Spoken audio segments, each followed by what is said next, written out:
your hand if you have a tent. Wow, this is a sporty group. All right, now raise your hand if you are going camping tonight. Lucky, she's like, oh, maybe, go do it.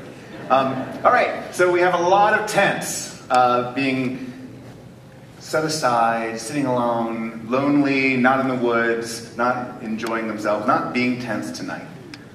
And the simple mission of Yerdle is to take all those things, all those natural resources that have been made into something and put on your shelf, in your closet, in your garage, and put them to use. To figure out how we can actually make more resource productivity out of things that we already have. To make sharing more exciting, more enlivening than shopping, and to do that all really quickly. We have a lot of stuff. So there are 62 Legos for every man, woman, and child on the planet, which is awesome, right? I mean, this is a lot of great Legos.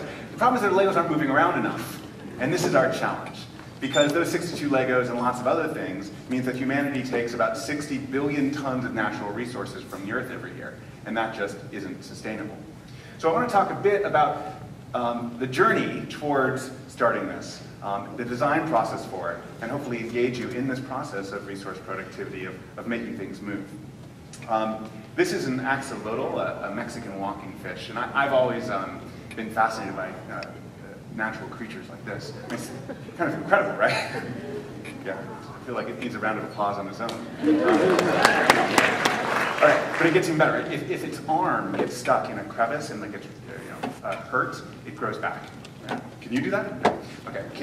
If its heart is injured, the heart will regenerate. It's just no other creature on the planet they've ever found has done that.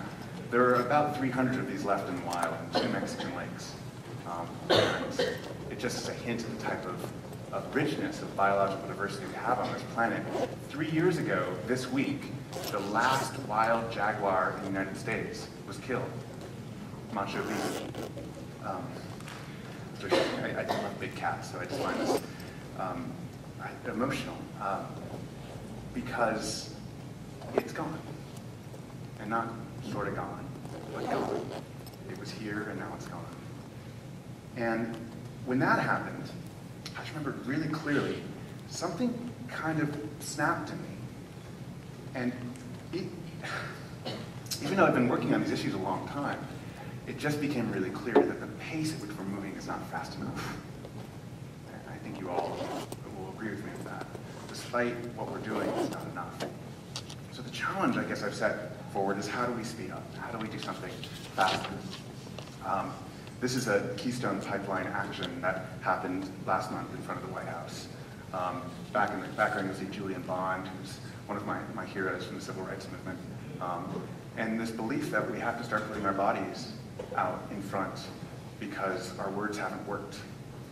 Passing the legislation hasn't worked. The petitions, the protests haven't worked. And now is the time for civil disobedience. If the Keystone Pipeline is built, you'll see 800,000 barrels of oil a day coming from the Athabascan tar sands in Alberta, just through the United States and shipped abroad. It's like a straw, a giant straw into the tar sands. And it's a place where we can just say no, just stop this thing. And I start there because for me this journey says we need to be as active as we ever have been on the political side, and then we have to reinvent everything on the business side. So this is a plastic fork. This is the best-selling plastic fork in the world. And I had the privilege to work with Walmart on their sustainability efforts, and one great effort there was to figure out how you could you could lightweight the fork and basically make a hole in the center of the tong, the place where you hold it, and save 12% of the plastic, and at the same time make the fork 13% stronger, and save, well, a different amount of money, hydrocarbons, etc. That's a good thing, but it's still a plastic fork. And to not acknowledge that a better plastic fork is still a plastic fork is just sort of crazy. And that, unfortunately, is what we're seeing in all sorts of incremental innovations right now that are accepted. So this is a picture of a 6-bladed razor. And gentlemen here, I know you'll be with me when you're like, this is a morning when 5 blades won't be enough. Just wake up and go, 6 blades, definitely. I mean, it's the point of ridiculousness, right? It's so much of this incremental innovation is add one more blade, you know, or make it a little lighter weight, and that will be better. And instead, what we need to do, of course, is try to reinvent things. I mean, there's a whole magazine of incremental innovations. You'll see it on your next flight. It's called Sky Mall, and you could be happy with a 24-ounce mug and a slanket. The challenge, of course, is to move from the linear economy, where we take something from the earth, we make it into something, and then we throw it away, into a circular economy, where we start to recycle feedstocks into new products, and to change the entire process. And this is where we all need to head to, moving from take, make, waste, from planned obsolescence to access over ownership, service over items, lease over buy, lifetime customer value, kind of understanding that longer-term relationship and designing products into that. That's our challenge. You know, when we need to understand that we don't become safe by having one of everything ourselves. We become safe by being connected to the people around us.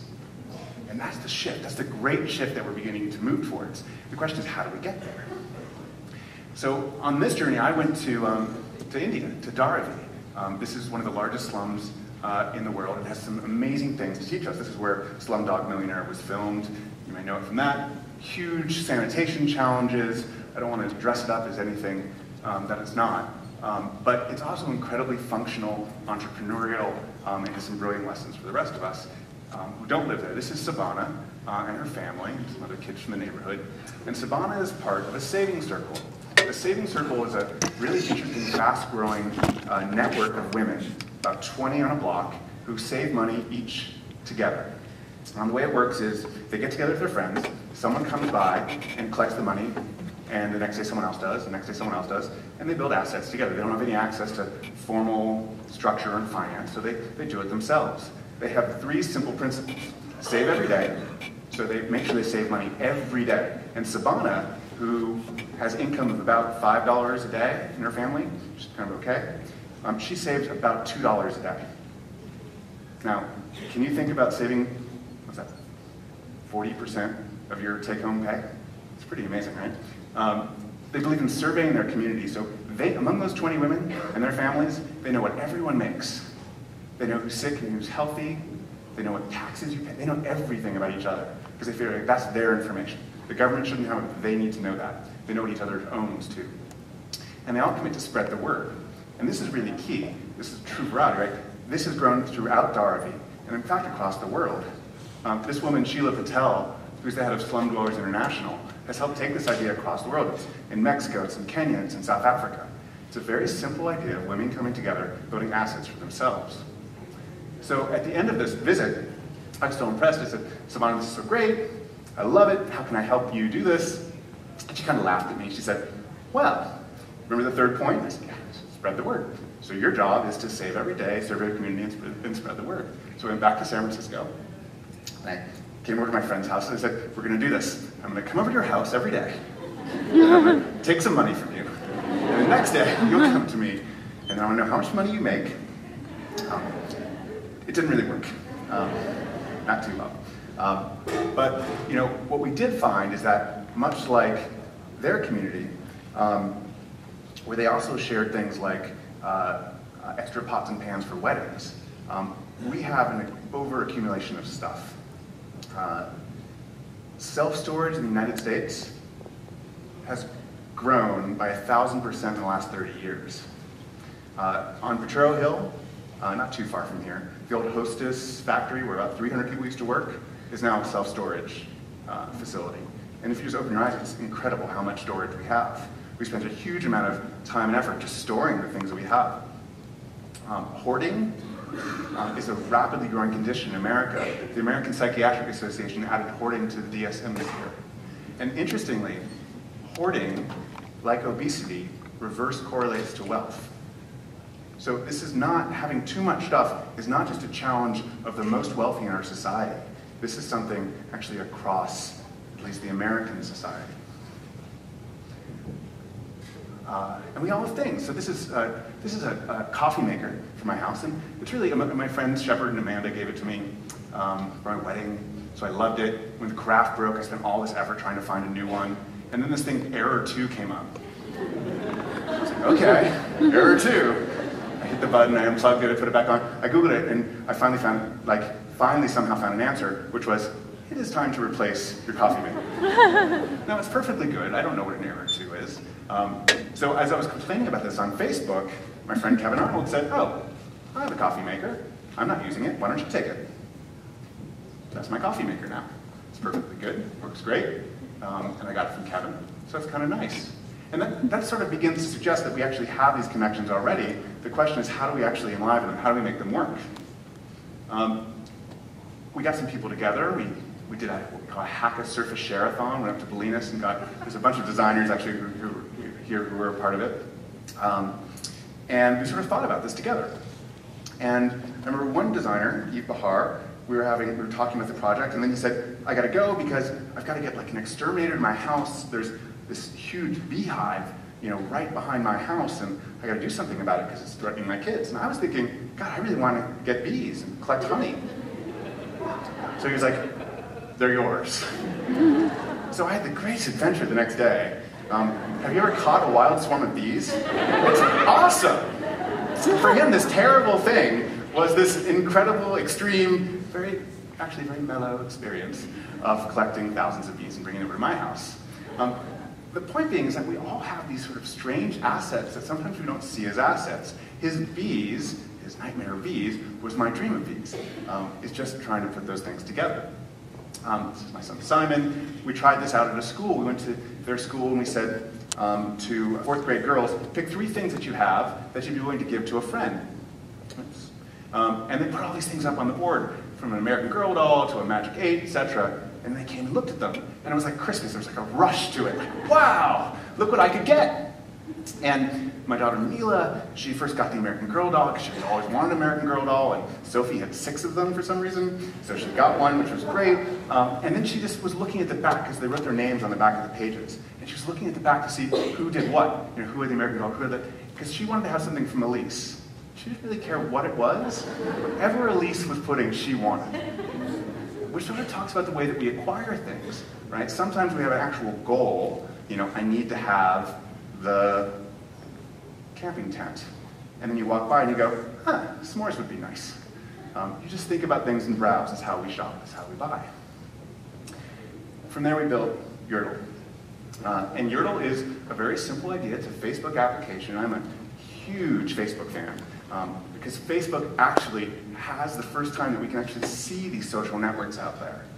So if you log on, you very quickly see your friends and your friends of friends, and the average person who logs on sees 300 free things from their friends and friends of friends in the Bay Area. It's pretty cool, right? All these things that are available, this empty stuff is sort of sitting and waiting for a new story, for a new life. That's a bike that my son is on right now. It was sitting in Michael and Debbie Sweet's garage. They moved into the garage. It was there. They have 2 girls who would not drive that bike for some reason. Way too something. Simon's thrilled. That's a pasta maker that I also was given for my wedding, which I have never used. But Marla makes wonderful pasta with it. I've had some. And that is a printer that I hate. One thing we found is that printers just suck. I mean, big insight, right? I mean, but basically 18 months after a printer gets sold, its drivers go out of date, the ink becomes $300 a cartridge. This is sort of outrageous, and we all live with it. But we get to see some of this because the dregs sort of end up on Yerdle, which is where we actually need to go to with this. And the little bit of activism that I'm hoping to push into this conversation is how we can think about design for reuse. Unfortunately, what we've learned is that when you take the package off most consumer goods, you can't tell what it is because the barcode's on the package.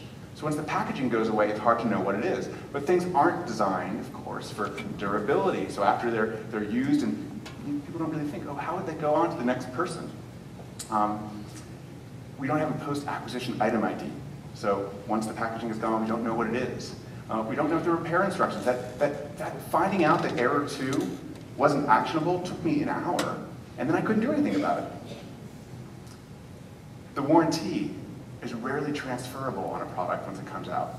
Right? So companies like Patagonia, which have lifetime warranties, are a blessing. because all of a sudden we know, oh, if I pass it on to a friend, they can have it fixed themselves. The OS updates.